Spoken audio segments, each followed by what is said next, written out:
Hello, welcome back to the Single Malt Review and a Happy New Year, or Hogmanay indeed, to you for 2017. The show enters its third year. We're celebrating with these snazzy new waistcoats, but we're also celebrating with a snazzy new beverage. Yes, indeed. It's a first for not just our waistcoats, which I think are looking rather good. I don't know how well you can see them there, but we're official now. We must be. But official too, in that we are going to be reviewing our first sample. And it's a local sample as well.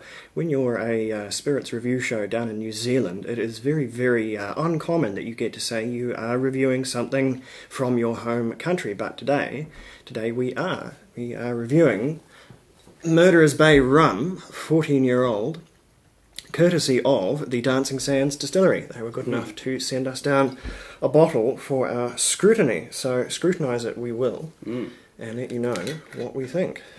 Yeah, it's Golden Bay, once known as Murderer's Bay. A very, actually rather quite beautiful spot up near Nelson, at the northern end of the South Island of New Zealand, where we are based. Yes, indeed. You'd probably call it a subtropical zone geographically, but not remotely as tropical as what you'd think of as your regular rum country. So, much like Scotch whisky in India, as we were covering just a little while ago, this is rum in New Zealand. So there you go. It'll be interesting to see how rum has matured. The traditional rum maturing countries, much more tropical, probably a more rapid maturation than you'd have here. So let's see what's different. This is rather special in other ways, though, right? Yes, it is, and I was able to get some good information on this, which I suppose is one of the perks of having a sample sent. It means you can just email the producer and get all the information you need, and so I did. So this rum, I can tell you a few things about. First off, and it doesn't even advertise this, so it's a bit of a gimme really, it's a single cask rum. This is from barrel number 44, and it's bottle number 326. I was able to get even more information than that. Murderer's Bay is aged in, you would call them first fill, because it's the first time they've been used for something other than cognac, which was their first incarnation. And that is, while not unheard of for rums, it's pretty unusual for them to be aged exclusively, or in this case exclusively because it's a single cask, in such a barrel. So we should be expecting to see something just a little bit different out of this one. So it's an uncoloured, unfiltered, single cask rum from a French barrel that's been shipped halfway around the world to New Zealand to mature this rum. Bottled at 40%. So, what have we got? It's a very rich golden colour, as you'd, likely expect. Seeing some oils, there's quite a bit of cling in the glass. For 40%, which is, though I'd always like our spirits a little closer to 46, 40 is still the norm very much for rums, so we won't put too much of a fuss up for that. It does have quite a good clingy style body for that strength, and that nose is it's surprisingly quite fresh. There's a lot of young spiritist character there, which I'm going to guess harkens back to it having matured, despite the 14-year maturation, is in a much cooler climate than rum is used to in the likes of the Caribbean or Central and South America. It's certainly youthful. There's quite a lot of fresh spirit to it, but it's certainly not the dominant part of the nose. It's quite complex as rum goes, and I think there's two reasons for that. One, it's these quite interesting ex-cognac casks, and I think the major reason, though, is that down here in New Zealand, not roasting away in tropical Jamaica or Venezuela or anywhere else that they produce rum nominally, the climate, though warm for our lower South Island standards, is much, much cooler than they would be used to. So it will age in a slower, more intricate way, much more like Scotch whisky than rum would normally. It's also quite a lot older than most rums. Not only is it 14 years old, it's genuinely 14 years old. We're not dealing with, as we so often are in rums, a solera system. This is, it's single barrel, so it couldn't have been in a solera anyway. It's been in that one cask its entire maturation. And that's quite unusual for rums. So this is quite old stuff, but it's aged there quite slowly, I think, and quite intricately, because it is a fairly intricate nose as far as rum goes. Aside from that youthful spirit character, there's a lot of Yeah, a good dark rum hit for what you'd think of as just the quintessentially rum aroma, and some hints of brandy too. I'm going to assume that's some influence from the cask. There's certainly a little bit of brandy there. Aside from the freshness and the massive whack of molasses that you always get with any rum anywhere in the world, there's a lot of vanilla from that French oak. And the rest is quite a complex blend of spices. For me, there's a lot of sort of crystallized ginger, almost like a ginger nuts, ginger snaps, I think they're known as internationally, they're a ginger biscuit. Plenty of those. And then there's quite a lot of oak, which you would expect given its advanced years for a rum. And it's all really, really quite soft and smooth. Even on what's an increasingly hot day we're having down over here. So we should probably investigate the palate.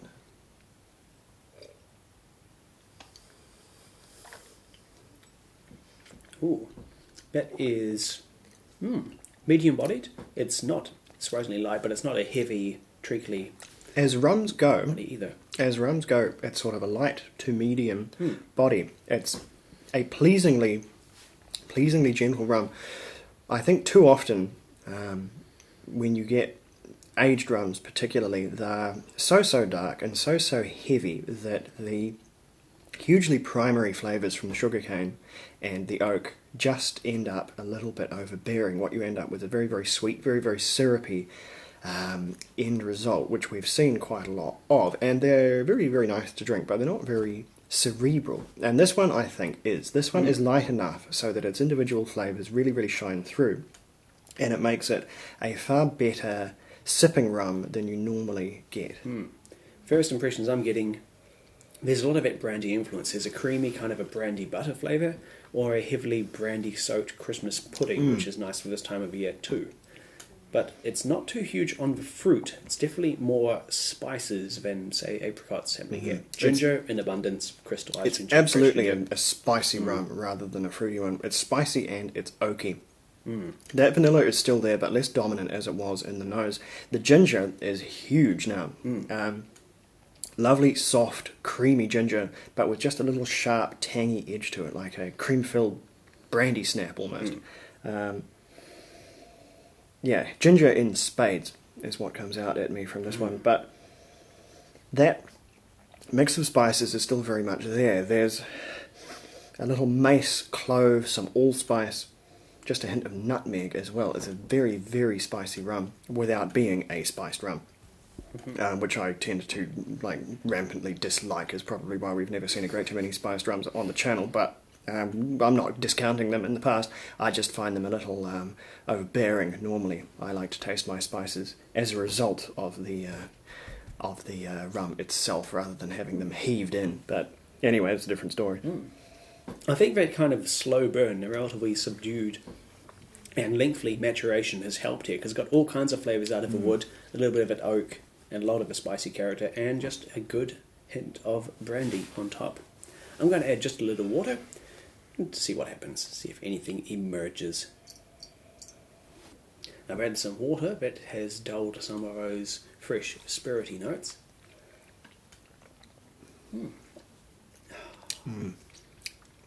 Any age changes? Not as such. It's softened the edges, as you'd expect, by reducing the ABV a bit.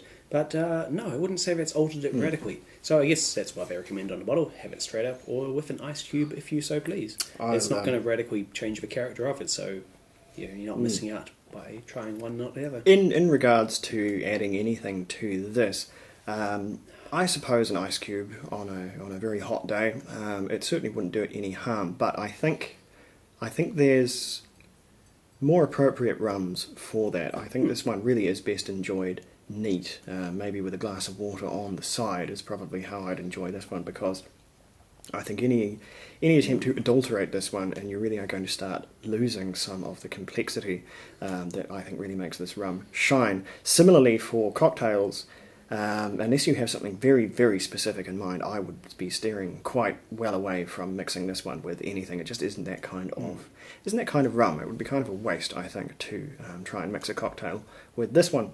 However, people will do as they please, obviously. I won't tell anyone absolutely not to, but it certainly wouldn't be on the menu for me. As for how good this really is,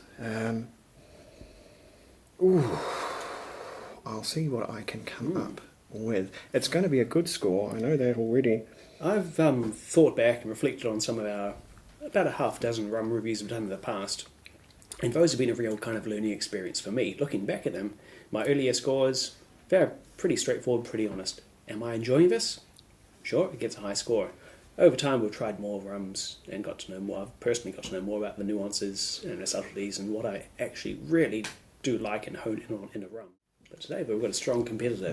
Where does this lie? Lengthy maturation. That is, I'm hugely impressed. There's probably a degree of, I guess, patriotic hometown pride here. Not hometown per se, but having a local product, local rum, local in the sense of we share a country, and that's a good thing.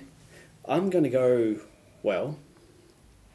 be a bit bold here. I rate this one a 91. This is a very nice experience. It's got so much uniqueness happening to it with that single cask, a single cognac cask no less, maturation, which is imparting lots of unique characters, lots of very clear and kind of articulate, well-spoken characters. Goodness me. With all that prelude, I could almost hear the drum roll. I thought you were going to go with something insanely high that would then have to look very suspicious over given we received the rum. But no, I think that's actually very, very apt. This is a 90 from me. It's a really, really good rum, particularly for a Scotch whisky drinker like ourselves. And it's a rum that doesn't become reductive like some simpler rums do. Some simpler rums, though, can really blow you over with just how potently they taste of what they bring. But then, once you're sort of halfway down the bottle, several weeks later, there's not so much more to discover. Much more like a complex Scotch, there is, the more I have of this, the more I enjoy it, because I'm finding more things in here that I wasn't aware of initially every time I come back to it. And that's always the sign of something with real character and real legs. Layered and nuanced in a way which you don't always get with a rum, in my limited experience. So no, that's an easy 90 from me. As for how available this is, you can certainly check their website, which we will ping below in the whatever they call the bit below the video on YouTube. I don't really pay attention to that bit, but anyway, it'll be down there. But you can just look up Dancing Sands if you want to have a look at it. I know there isn't a great Murderer's Bay rum. A great deal to go around in the world because they have a very, very short supply. But I can bet after it's won a couple of awards, as it has, they are hot to trot producing as much of it as they can. So we'll look out for a little bit more of it in the future. But it is very much the opinion of the manager there that they don't bring things out until they're ready, so we may have to wait a few years. Perhaps still explains the 14-year age statement. Possibly it's not a common quite possibly year for a rum. Quite possibly. Just when this one tasted right to the people making it, which is, I guess, again, a good sign. Who can say? So they also have a white rum, a couple of gins, barrel-aged and not, and vodka. Yes, they do. They're a new company, so look out for, maybe you call it an expanding product range in the future. I really don't know. I'll have to go and familiarise myself with the website. But at any rate, this has been the Single Malt Review. Or the Single Rum Review once again, as it's sort of almost turning into. Thank you for watching, as usual. Yes, and thank you too to Dancing Sands for the sample of Murderer's Bay rum. We've very much enjoyed it. I hope our viewers may be tempted to try it as well. Absolutely. We will have a rummage and have something new for you very, very shortly. Have a good New Year's. Keep especially safe. Slanger, we'll be right back.